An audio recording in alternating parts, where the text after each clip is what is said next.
Welcome everybody to our webinar today. Man, I'm so glad that you are here. We'll give just a few minutes for people to kind of gradually trickle in before we get started. But today we are going to be talking about digital strategies for summer engagement.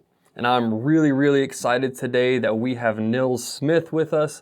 Nils is the, see if I can get this right, the Chief Strategist for Social Media and Innovation for Dunham & Company. He also is the host of the Social Media Church podcast and the founder of Amplify Social Media. He's been in ministry for over a decade. And if I have this right, he actually launched one of the first ever online church campuses. Yeah, great summary. Yeah, honored to be here, Greg. Thanks for having me. Oh man, we are so glad you're here. I cannot think of another person that has more experience and more knowledge when it comes to not just digital engagement, but specifically talking about churches and ministries and how you can specifically engage within those types of organizations. We'll go ahead and really just dive right into this. So really looking specifically at 3 tactics that will that if you implement these things will help with your digital engagement, will increase your digital engagement this summer. What I love about a lot of what Nils I think is about to walk through is the practicality of all of this. There's things that are very practical to do, but nothing that's going to seem like an insurmountable thing to accomplish. So, Nils, I would love if you just want to go ahead and bring us right in. What's the first thing that church to be thinking about? Well, and I'll say, and even before I jump into the content itself, a little background as I was thinking about this webinar, I'm reminded of my first summer in ministry. I was 19 years old. It was 1999, so I'm 44 years old if you do the math. And I was a summer youth minister, youth intern, or whatever title you want to give it. It was a small Methodist church in Baytown, Texas. And I remember my first Wednesday night youth group, a teenage, 7th grade girl asked me what my aim was. And I said, my aim is to reach every teenager in Baytown, Texas with the gospel. And I had great vision, as a 19-year-old youth minister, what to do. And she said, no, what's your aim? And I said, I just told you, my aim is to reach every teenager in Baytown, Texas. She said, no, what's your AOL Instant Messenger? That's where me and all my friends are. And that's where we hang out. And you should come hang out with us. And she's like, you get on the World Wide Web and you connect to this thing. And I think I barely had an email address back then. I didn't know what AIM was, but I went to where they were. And I showed up and I started engaging with them. The next day, I had a van full of kids going bowling that I had met the day before in this chat room on AIM. And I just showed up where they said they were online. And that turned into, I literally saw a dozen kids accept Christ in an AIM chat room that summer, and more than a dozen in our youth group that summer, of pretty much all digital relationships that turn into physical relationships. And so as I think about summertime and how we engage our congregation, social media is no longer this thing that teenagers do on AIM. The average American is spending 2.5 hours a day on social media. And we could debate whether that's good or bad. But I think the reality is a lot of attention is there. And I would say that number is increasing during the summer, and the opportunity for us to engage our congregation, not just on social media, because the internet is much broader than just social media. But I think it doesn't mean just because people are not physically in our pews on Sundays that they have to be disengaged from our churches throughout their summer. And so, Greg, to get to the first point, I think our first key opportunity to engage our congregation during the summer is sermon distribution online. And so I think we practically, I think one of the things I've learned being in ministry for now probably 20 years, which is weird because I still feel like I'm 25 years old, even though I'm 44. But I think the one of the greatest opportunities we have is the pulpit. We know this. The pulpit drives the church in so many ways. And so when people cannot engage with our sermons by not being in the pews, I think we miss a significant opportunity for discipleship and spiritual investment into our congregation. And the church doesn't stop at the pulpit, but I think it is so central to how people engage with our church. And so I think it's effectively taking our sermon content, and maybe you just record audio. Hopefully you've also, adapted ways to capture your sermons via video, but then it's distributing that sermon content effectively. And I believe the most effective platform today is YouTube. I think YouTube is the second largest search engine. It's also the fastest place that people are consuming YouTube. Our biggest growing area is their televisions. So you think about how people can then watch your church on TV easily through YouTube. It's, people are finding content through YouTube. And they're watching a lot of YouTube on their phones. And so YouTube is a platform that's on all devices. And so if you can capture and post your sermons to YouTube, that alone, I think, is a big opportunity. And the average American is watching more than an hour and 10 minutes a day of content on YouTube. It's the new television. We just get to watch it on multiple devices. And then I think, podcasting is kind of the other outlet, this opportunity with our audio content to put it on podcast, as podcasts are becoming more and more a place for consumption of all kinds of content and integrated into our behaviors, where people are listening to podcasts while they drive, they listen to podcasts while they exercise, they listen to podcasts while they clean.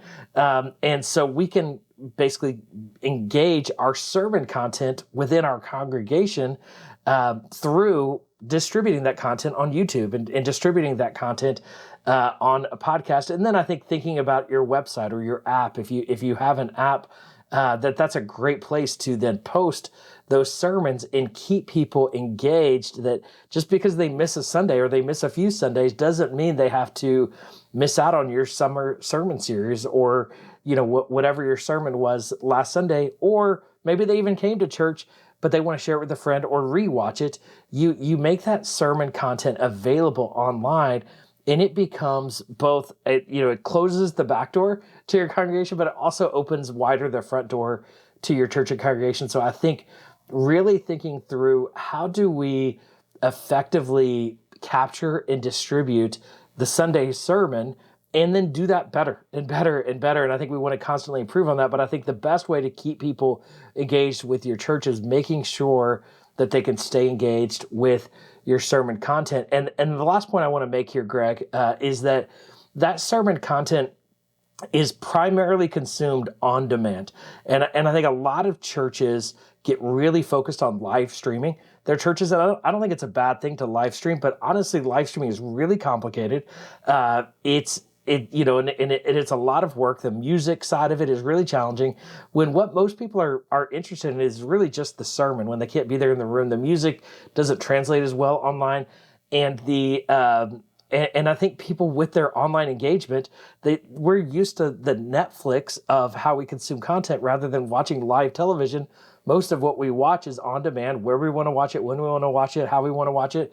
And church sermon content is much the same, that they don't necessarily want to sit in front of their television or computer at 11 a.m. on Sunday. They're happy to watch that on Monday morning, or they're happy to watch that Sunday afternoon.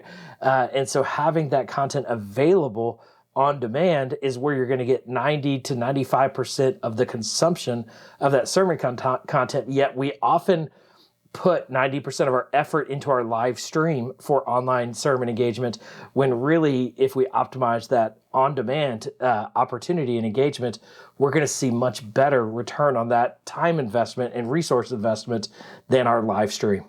Now, I have a couple questions for you. One thing I'm curious about is, and I know, and you may talk about this a little bit, I know on social media, it's really popular to take clips and things from sermons and show. I know something I've seen more and more, especially with larger churches when it comes to YouTube, is not necessarily even just posting their whole 40-minute, 30-minute, whatever sermon, but almost even breaking that down into sections and segments that are really drilling down to a specific point of the sermon. What's the benefit to that kind of approach? Obviously, there's a lot more labor and work that goes into that kind of thing. Yeah. And so it may not be something that makes sense for every church. But what kind of benefit is there for a church that's already maybe doing this, putting their videos on YouTube, and staying up to date with that, but maybe there's an opportunity they could even take that a step further? What kind of advantage is there with that? Yeah, and Greg, in many ways, you're getting ahead of me to a future point where I often say one of the things that we want to do is squeeze the juice out of the sermon, like an orange, and I do think that the depth of engagement often comes with maybe somebody doesn't have 30 minutes to watch your whole sermon, but a 30-second clip can speak to them in a moment, and so these two aspects of how do we use this content we're creating to get the most out of it. And I think you got to start by putting the whole out there and making sure that full sermon is easily accessible on YouTube and podcasting and on your app and on your website. But then I think we want to get into, is there maybe a 5-minute clip, or is there maybe a 30-second clip, or is there a quote or a scripture passage that we want to reiterate that's going to be good on social media or in a text message communication or in other, that there's the sermon doesn't have to end when Sunday service is over. It actually can continue to have fruits of investment for your church well beyond that, when that service ends. And so I think we do want to look at every opportunity we have to get the most out of that media investment. And I think understanding even the behavior of social media is often people don't go to social media to watch a 30-minute sermon. They're often going just to scroll when they have passive engagement. But if they see a clip and they're like, oh, I want to go watch that whole message, it's kind of a reminder of, let me go and block time, to sit on my couch and watch that full message, or I missed Sunday's message, and so I want to go watch that again later. And so it's a great pathway into engagement. And one of the things we see, even outside of the people that are engaged with your church each week, is the Sunday sermon is a great front door. Before you go to a restaurant, you're likely going to go check out the menu online. You're going to likely check out as much as you can to get information. It's similar with churches. So before somebody comes to your church, they're likely going to go check out as much as they can online and show up. They're not likely going to just drive by and see a sign and show up.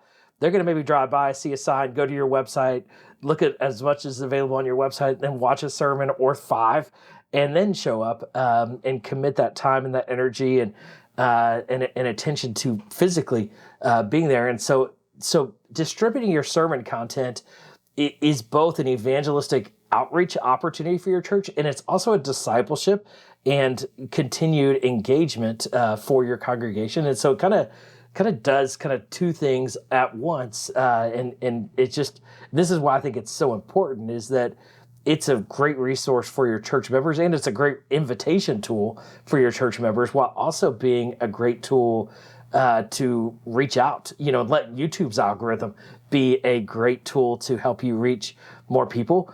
Another thing, Greg, I want to mention with how you package your on-demand content is it's also an opportunity to integrate unique calls to action. One of the mistakes I think a lot of churches make is they post their sermons online, and they have no, when people come to your Sunday services, you typically have some time where they get some kind of calls to action and invitation, whether that's, sign up for a men's conference or retreat or youth camp, or if you're a first-time visitor, we want to do this, or if you want to give, you can go here.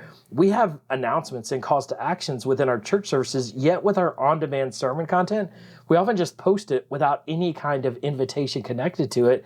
And I think we want to be really intentional and thoughtful of, think about a first-time listener listening to this, of what kind of welcome do you want to make to that first-time visitor that doesn't know anything about you, just like you would if they were in your pews. And if somebody watched a whole sermon, at the end, you likely want to give them an invitation. One, if they accept Christ, how should they respond? Or if they want to give them an invitation to, give just like you would when they attend your physical services. So don't leave that out of your sermon distribution. And that's a great way to keep people engaged with your church while they're out of town, is they can stay engaged of what events and activities, when they come back, should they be ready to sign up for, when they're back in town, or, if they want to give just like they're used to giving every week, but they don't have that reminder like they would have while they're in the pews. And so I think that the on-demand sermon distribution, I think, should be one of our primary ways to keep people engaged, because one, just the spiritual discipleship investment side of it, but then also the announcement and invitation opportunity to keep people engaged with the information they need and the calls to action that they need to hear and respond to. I think one thing I want to add to that is you're talking about within YouTube, keeping your congregation engaged, but also the idea of expanding your reach. And this goes a little bit beyond of the main point of this webinar about engaging your congregation. But I think you're kind of touching on this. YouTube is the second most used search engine, only next to Google. Yeah. And so when you have a message and something like a specific 5-minute segment, 10-minute segment that is going to really resonate with people, that is going to connect with believers and people who are just searching, that's going to answer a question that they're looking for, YouTube that's a great use of that sermon content, of cutting that down to a clip, giving it a clear title of what question this is answering. This is a way of not just expanding your reach for the sake of expanding your reach, but a way of just getting this content in front of people who are looking for it and who are needing it. And YouTube is such a great platform for that.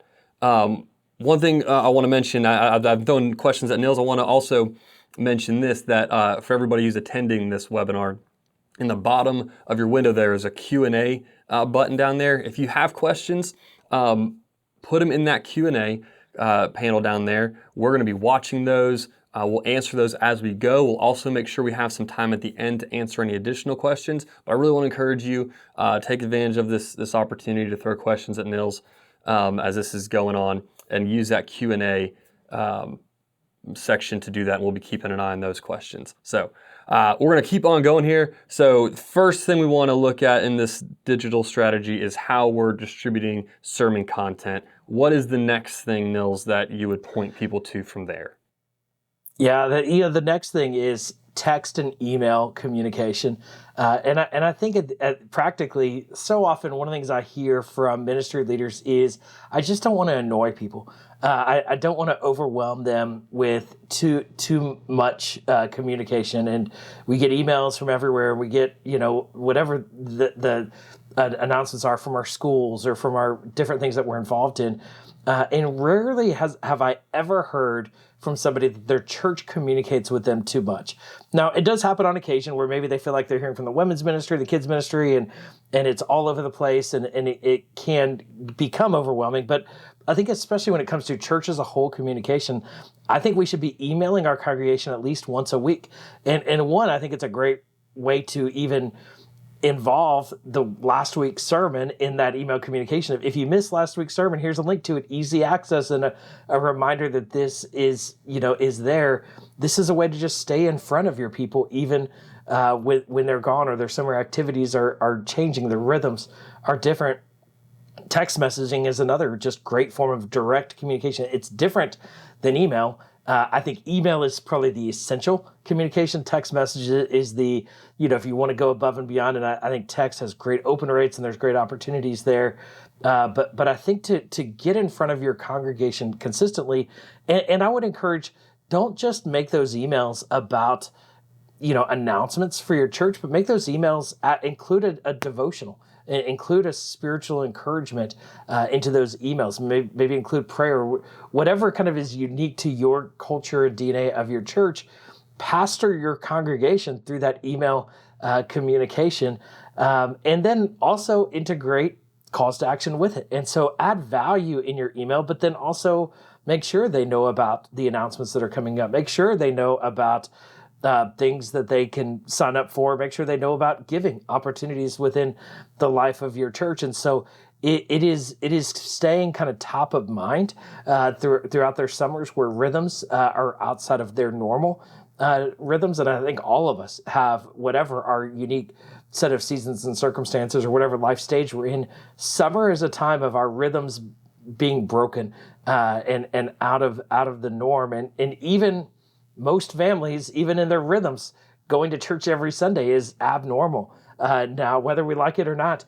And so we need to be thoughtful as to how we create rhythms of communication that are keeping people engaged into the life of the church. And I think out of that, there's opportunities of maybe we're going to have a Zoom Connect night, or we're going to do some other things that are abnormal as well for you to engage and connect with us.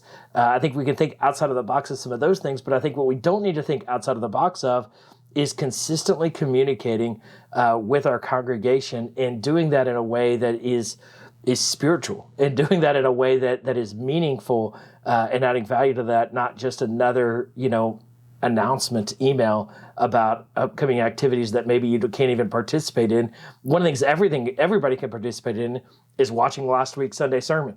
Whether you were there in person or not, it's putting that again in front of your congregation. And the reality is the majority of people on your email list probably weren't in your Sunday service on Sunday, and it's going to be a great reminder for them. And so I think just making sure we're consistently communicating with our congregation, primarily through email. I'll add one more piece, Greg, that I think people too often have almost gotten out of the habit of in churches, and that's direct mail. I am a digital guy. I love digital. But man, sometimes there's nothing like getting a handwritten card in the mail, or getting something outside of the norm, that's just fun in the mail. And I think especially personalized direct mail is such a unique opportunity to engage our congregation in kind of a surprise and delight type of opportunity. And so what a unique opportunity of, like, we don't normally do this, and maybe we're used to doing this at Christmas time. But how about in July, we send people a handwritten card, and we just literally sit down as a staff and write 100 handwritten cards a day, and send those out, 1 week in July. I think getting just in front of people through the channels that we have to connect with them, just create that continued relational connection throughout the summer. But I think email should drive our communication systems and strategies. I love talking about handwritten notes. Man, it doesn't get more personal than something handwritten a lot of ways. 'Cause you can write a personal email, but anytime something's typed, it's like, was it personal, or was it a mail merge and they copied names in there or something from an Excel Yes. spreadsheet? But when you do a personal note that someone actually had to write by hand, it shows the thought there. And especially too, when you do have core people of your church that you notice they haven't been there for a while, and summer obviously is a time that can tend to happen, it's another great opportunity to take that chance to do that, make that personal connection, whether it's a handwritten note, a phone call, text message, whatever. And just make sure they know, like, that their presence is missed, that you notice that they're not there, just that really personal touch. And something you were talking about, Nils, with this is you're talking about the rhythms. People kind of get out of rhythm during the summer, which in ministry we look at getting out of rhythm and the negative aspect of that with summertime, where people are traveling, so they get disconnected from church. They're not there as regularly. They may not be giving as consistently as they were before. And then, hopefully they'll jump back in and get engaged again in the fall, but there's always that risk. Are they going to fall off in the summer and not quite come back to the fall? Is it going to take Christmas Eve for them to finally come back? What's that going to look like? But talking about, there's also the positive of rhythms being broken and the opportunity to create new rhythms. And so if you're not consistently communicating with your congregation, summertime is a great time to create that new rhythm. And create these new opportunities for people to engage with your church. And those rhythms don't have to stop because summer ends and summer vacations end.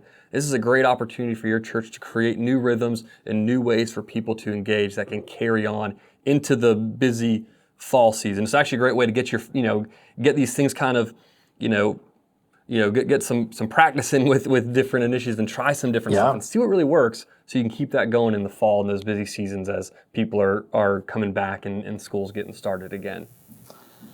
Yeah, I think one of the natural growth seasons, I think we see typically Christmas and Easter being high attendance weeks, but we also see back to the school and the New Year being kind of big peak seasons. And I think the summer, to your point, Greg, of the more we can be in front of people, even digitally, is likely going to create a greater swell or surge with our physical attendance in that back to school natural season of restarting those new rhythms. And so I think the more we could be ahead of, rather than basically just going on break with them, but being very proactive during that time, is going to lead to a better, surge in that natural physical attendance surge. One kind of outside of the box idea I was just thinking of as you were talking is that I've experienced more recently is people using voice memos.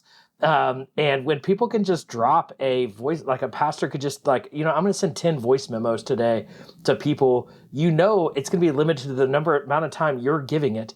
And it's not going to wear out your hand. Sometimes handwriting cards will actually wear out after like 10 or 15. Your voice memos, you could do them and just drop, 10-minute long voice memos a day to people randomly in your phone. Or even use social media. You can do voice memos on Facebook and Instagram now. And so, being thoughtful of just making personal connections with people online and showing up. And so I think some are kind of mass, we're going to just communicate consistently in this way. And then some are just private, direct, showing up where people can receive, communications and messages from your church. And so some are hyper personalized and some are mass communication. But I think you want to be showing up and staying top of mind, even when they're not physically present. You're digitally, kind of stepping into their, territory and showing up and staying top of mind. And I think that's going to lead to a lot of long-term fruitfulness and engagement with that individual. Yeah, I mean, just the old saying, out of sight, out of mind.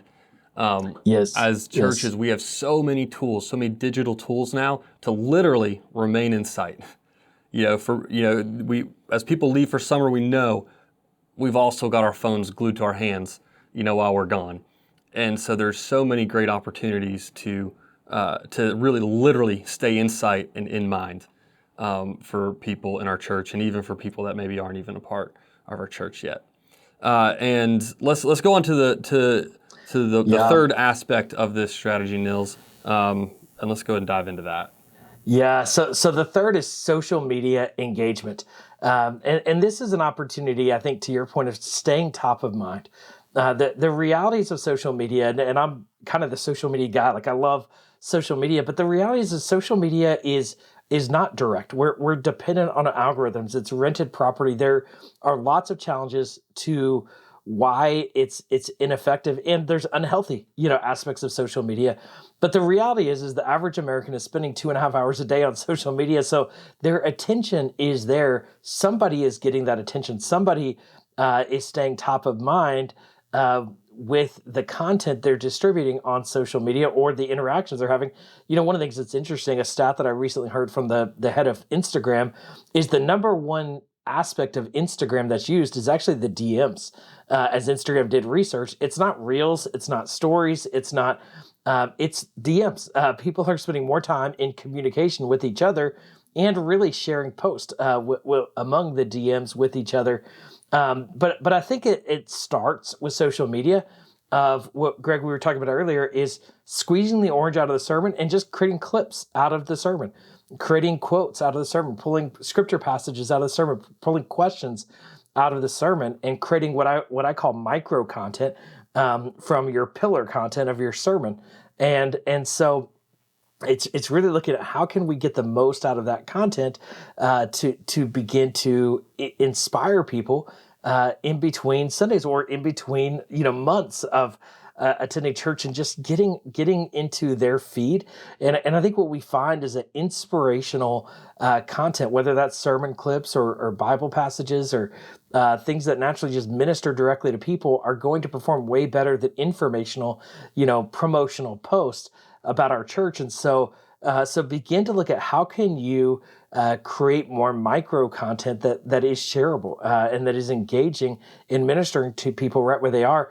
The other thing I think that we can do on social media, do a better job on social media, is storytelling. One of the things that's happening in the life of our church is a lot of times people feel like we're closed. There's not as much going on in the life of the church, but the reality is you likely have a lot going on in the life of your church. You likely have kids going to camp.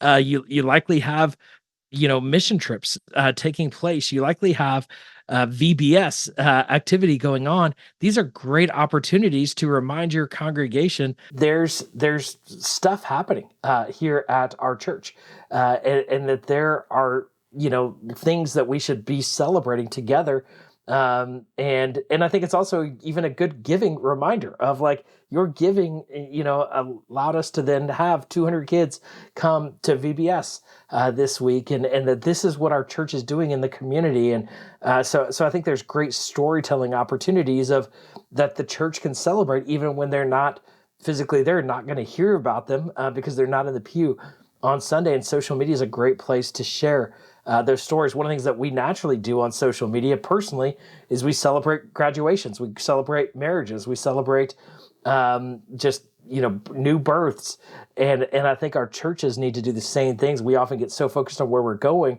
and don't celebrate what God's doing in the life of our church. And then I would add that we need to be conversational. One of the opportunities that we have to engage people that aren't there is to engage in conversation. So just like I did AIM with teenagers back in the day, I think we can do things like ask great questions on social media and then engage with them and allow them to engage with each other in the comments. And so naturally when you post like a sermon clip, you're going to hear amens in the comments. You're going to hear things like that. But when you ask a question like, what's your favorite summer activity? That it's a great way to just stir conversation. It's almost like lobby chat, where people can get to know each other. When you have maybe a time in your service where you're like, meet 5 friends and ask them this. It's a good opportunity to just naturally fellowship online. And I think social media is social for a reason. It's called social for a reason. Is there's that opportunity for social interaction. And I think we can intentionally generate that. And when people engage with each other online, they feel more connected to their church even when they're not there.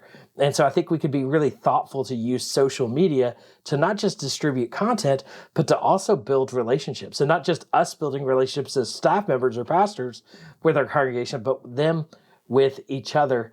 And then the last thing I would add is, one of the things that we often want to do, this is a mistake that I believe we make in church communications, is we want to use everything to do everything. And so we want to use social media and email and text messaging and the pulpit announcements to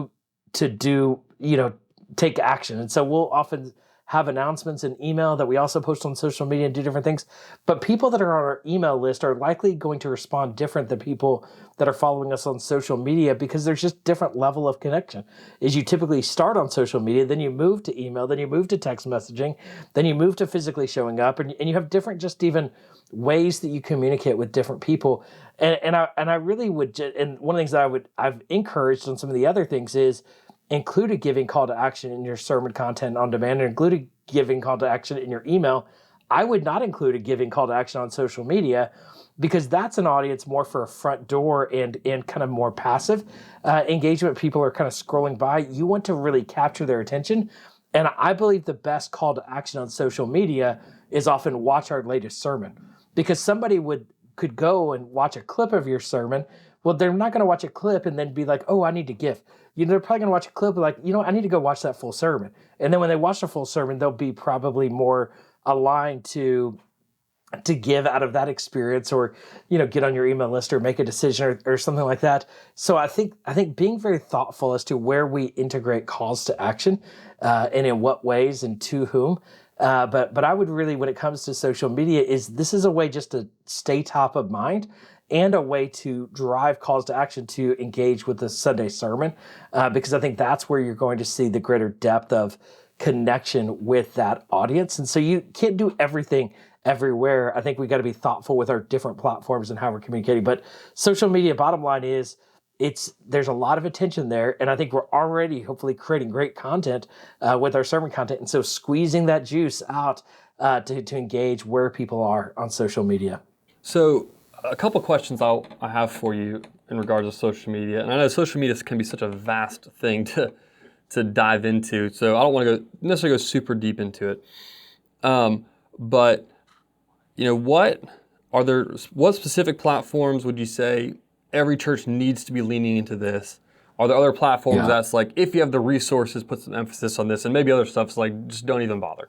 Or maybe there's things that range based on the demographics of your church or the geographic location of your church, inner city versus, rural country, that kind of thing. So what would you say to that? Of like, what are the platforms that churches should really be making sure they focus on and don't overlook or do overlook? Yeah, it's a great question. I think practically, Instagram is probably the platform that's getting the most engagement now and crosses the broadest audience. I would say Facebook's second to that. Now, if your congregation is older, typically Facebook is going to be maybe the larger of the two. And then I would say the third is probably TikTok. TikTok, a lot of people have questions. Is TikTok going to go away? Is it not going to go away? What's going to happen? Is it just teenagers dancing? The reality is there's 100 million Americans spending an average of an hour a day on TikTok, where Instagram, has, about 200 million, I believe, or maybe 180 million, but they're only spending about 20 minutes a day on the platform. So TikTok consumption is actually way higher than a lot of these other platforms. It's just different the way people are engaging on these platforms. And then I would say X is kind of after that, but X is a platform, Twitter, as most of us know it. Just it doesn't have near the engagement of other platforms, and so oftentimes I hear pastors like Twitter, just the format of it, but the reality is the attention just isn't there to get good ROI of that investment. But I will say practically where social media has come over the years is to an interesting place where, early on it was all text based. Then we added like graphics to our social media post, and now we've added videos. But then it was like Facebook needed to be this way, and Instagram needed to be this way, and TikTok was this way. And there's one type of post now that performs well and best on every single platform, and that is short form vertical video. And I think I want to encourage people to think TikToks. And what's happening now is TikTok kind of created this medium of short form vertical video that basically every other platform has adopted. And so now you see TikToks being TikToks, and it works well on TikTok, but Instagram, the best engagement is happening on Reels. And so short form vertical video. So you can create a piece of content and post it to TikTok and Instagram Reels, and now Facebook Reels is where Facebook is getting the best organic reach. And now YouTube has integrated this with YouTube Shorts, which is getting the best engagement of all content on YouTube. And so if you can create good short form vertical video, and I think sermon clips are the best way to do this, that content type can be posted on every single platform and save you a lot of time and get maximum reach. And so I think figuring that out, now there's some great tools, Sermon Shots is a great tool that's out there, or Pulpit AI, or Opus Clips that will actually take your long form like YouTube video and create those clips for you, and then you can edit it within those platforms. And so there's some great tools to be able to create those pretty efficiently without having to, find the clip and edit the clip. And so, AI is making a lot of that easier for us. But it is, Greg, to answer your question, I think it's really more about the format type than it is the platform specifically. And then I think you can let engagement tell you where to focus more attention if your Instagram engagement is increasing or if your Facebook engagement is increasing. And we're actually seeing with a lot of clients that we work with, Facebook, having pretty significant rebirth where Facebook had almost seemed like it died with our church Facebook pages. A lot of them are actually getting better engagement than they have historically or over the last couple of years, even without spending money on boosted posts and things like that. So it's, I think sometimes you just have to throw stuff out there and see what sticks to the wall with social media. And then once you figure it out, it changes again and you got to adapt and adjust. And it's frustrating, but yeah, vertical video is the thing right now. Yeah, and it's almost refreshing that we've had this shift where you can make one piece of content that actually can work across several different platforms. And there is, of course, still room if you have the resources, the manpower to do this, like you were talking about, Nils, generationally, like older generations more likely to be on Facebook, younger generation on TikTok. Instagram is maybe where more of those generations all kind of meet together, and where those middle, like the millennial generation, really probably lives on Instagram a lot. But think about, as you're sharing sermon content, that may resonate more with an audience of one platform versus another. If it's a clip that's talking about aspects of parenting, I would expect you'll probably see that resonate better on Instagram and on Facebook than you would on TikTok. Yep. So again, it's one of those ways you can take, I think, this principle and even expand on it, given that if you have the resources, if you have the manpower to do that, to really be able to, I talk about squeezing as much as you can out of that sermon and getting it in front of people who it's really going to resonate with the most. Do you have, what would your thoughts, your rule of thumb maybe on like post frequency? Is that, how important is that now? Like how frequently you're posting in terms of staying in front of people? Yeah, I always say it's kind of, you post as much as you can with a quality standard that you feel confident in. And so for some churches, that's 3 posts a week. I generally encourage most people, if you can, post every single day. And there are churches I work with that post 5 or 6 times a day because they have a team of multiple video editors and are able to create that much content out of what they're creating within their congregation. And so I don't think you can post too much good content. And so it's not a maximum amount of content. It's really what's the minimum amount of content you can post and maintain a quality level. And I don't think we need to strive for perfect, but we do need to strive for better all of the time.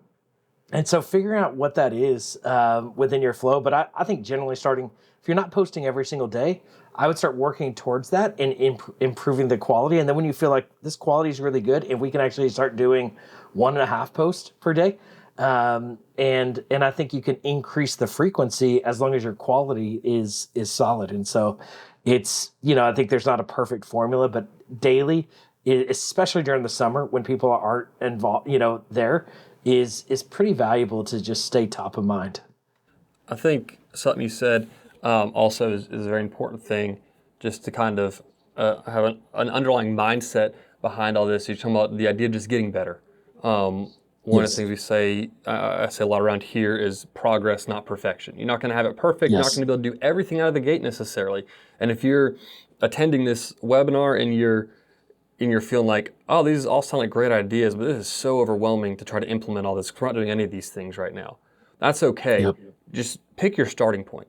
Maybe your first step is you're just going to start recording audio for sermons and share those via podcast. Maybe your first step is just getting a weekly email put together that you can get in front of people. Figure out what is that first step you can do and say, I want to take the next month and really work on this and get a rhythm down. And then I want to start adding this next thing in there. And don't just think of it as ramping all the stuff up just for the summer, but this is just a way that you can just kind of begin to build this engagement system, really, piece by piece, in a way that's manageable and doesn't have to necessarily completely overwhelm you. So kind of along those lines, one of the questions that someone sent in, again, you still can and throw some questions into the Q&A if you have any, but one of the questions we have is about sustaining engagement momentum that you build during the summer into the rest of the year. So if you are implementing these things and you're seeing what's getting traction over the course of the summer, what would be some practical ways to just take that momentum and carry it right into the fall? Yeah, one of the 2 things that I'm big on is, one is SOPs, standard operating procedures, and analytics and measuring success. And so one is, I think you should constantly, one of the beautiful things about digital media and social media and YouTube and podcasting is you can actually know, how many people are watching, how many people and where they're watching from and how long they watched. And you get a lot of data. And you can tell, are more people watching or less people watching? Do people watch for 12 minutes or 20 minutes on average? And that helps you get better. And so look at the data to tell you, are we seeing increased engagement?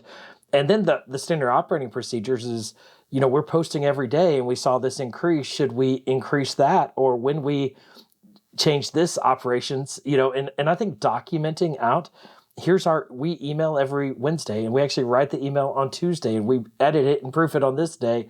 And then we actually look at the analytics to see what was our open rate when we sent out emails on Wednesday versus Thursday. And so I think having documentation as to, here are our communication systems, here are our social media systems. They don't have to be 20-page reports, but I think having, here's who does what and when we do it and how we do it. And then it helps you better optimize how you're doing it. And so you can take those same rhythms that you're creating during the summer and just say, okay, now that we've had a summer, going into the fall, how do we want to adapt this? Or do we want to continue it exactly because we have this momentum continuing? And so I think it's always where, I remember I use a quote from a friend of mine at local church in Atlanta, Chris Emmett. He often would say, and he used to be, my executive pastor when I was in San Antonio, and he said, you know what, if it's not broken, tweak it. And it would just drive us all crazy. But he was always just like, and the reality of that is he would often say, how do we get better? Like, yes, let's praise God. God's doing great things here, but is there an opportunity for us to do more and get better? And I think that's what we need to constantly look at is, based on if we found good success this summer, what do we learn for next summer? But then also, what do we learn for the fall and maintain the effectiveness that we saw out of the summer? But I think we also need to be real of, what we might, just like even post-COVID, during COVID season, we saw our live streaming numbers increase. And after COVID, we saw our live streaming numbers decrease. There's a reason for that because more people hopefully are sitting in our pews and not watching us online. And so sometimes I think we hope that our online numbers decrease too. And so I think there's different ways and reasons why things can go up and down. And I think sometimes our strategies need to adapt and adjust to those seasons as well. Yeah, that's a really great point. That there's situations where where statistic drop doesn't necessarily mean a bad thing. It could mean that people are actually engaging in different ways and in ways that are more fruitful and going to be more beneficial for them. I want to kind of hit back on one question, and you've already touched on this, but just to come back to it, because I think it's going to be really helpful, is you mentioned a couple like AI tools for video. Yeah. If you could mention those again, and two, one of the things that people may not realize if you're not familiar with Nils is that if you follow him on social media, one of the things you'll see is that Nils is constantly experimenting and trying new platforms, new tools. He geeks out on being on the front edge of whatever's coming out. And so he's a great resource for like what works well for these different things. So are there other AI tools or other things that just simplify this process for churches that maybe they should be aware of that they may or may not already be using? Yeah, I appreciate that. And I just am a geek. And so geeking out is natural for me. I just started hitting record while I geek out now. But I think the two tools that I mentioned earlier are Pulpit AI, and I think it's just pulpit.ai. You just Google Pulpit AI. It's a pretty new tool that came out, and I've heard good things about it. I've not used it hands-on. Another one is Sermon Shots, and I think you just Google it as well. I assume it's sermonshots.com, but I have played hands-on with that and have several clients that use it. Very happy with it, and both pretty similar tools. And the other one is Opus Clips. All kind of do the same thing. They're all kind of competitors to each other.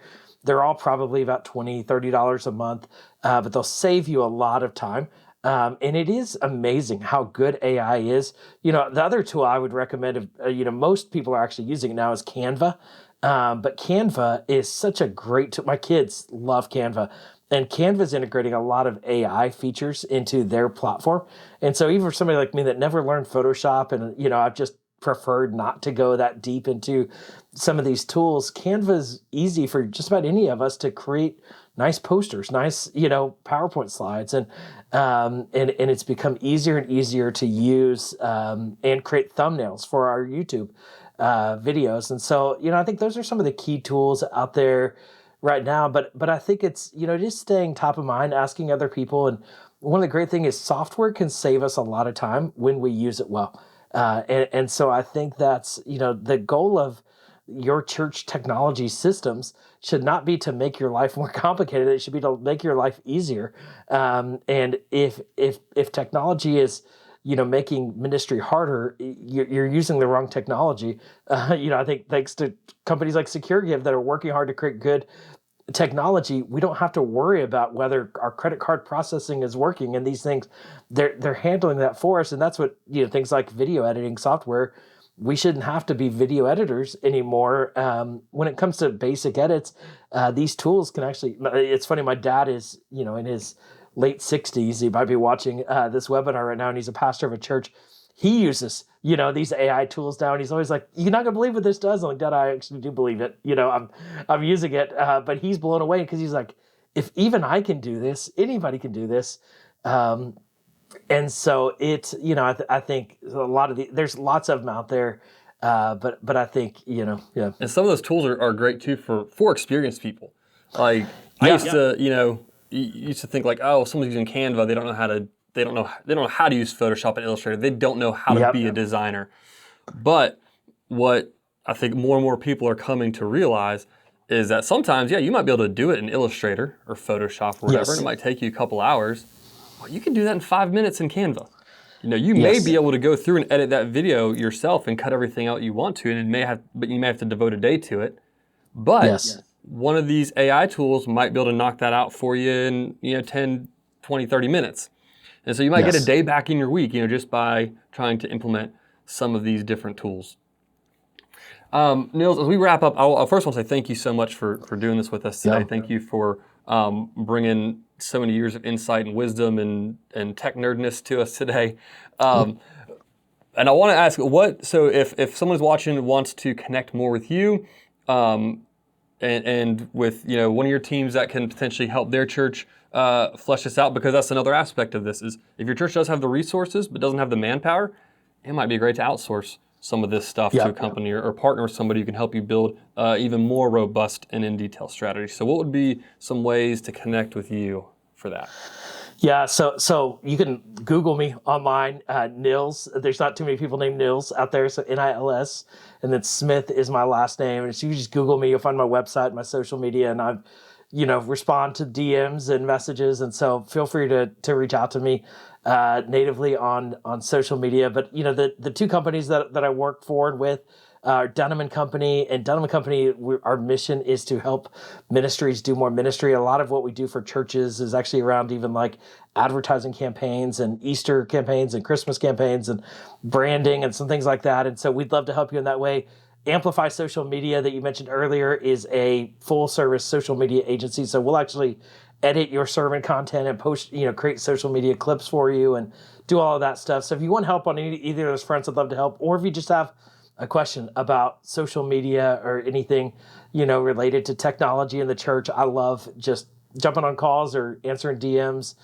Don't hesitate to reach out to me online. Always available.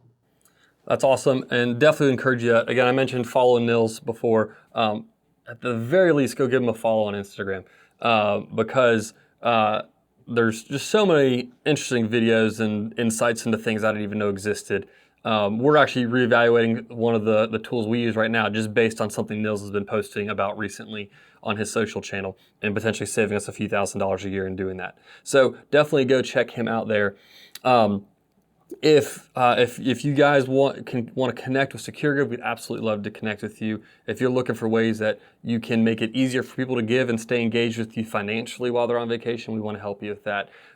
If you're looking at ways that you can implement a church app or like we were talking about sermon content and the way you can do that through church apps, we'd love to help you with that and the ways you can not have to do it all separately, but still be able to use what you're already doing on YouTube, for example, bring that right into your church app. Just shoot us an email, grow@securegive.com. Check us out at securegive.com. We would love to connect with you.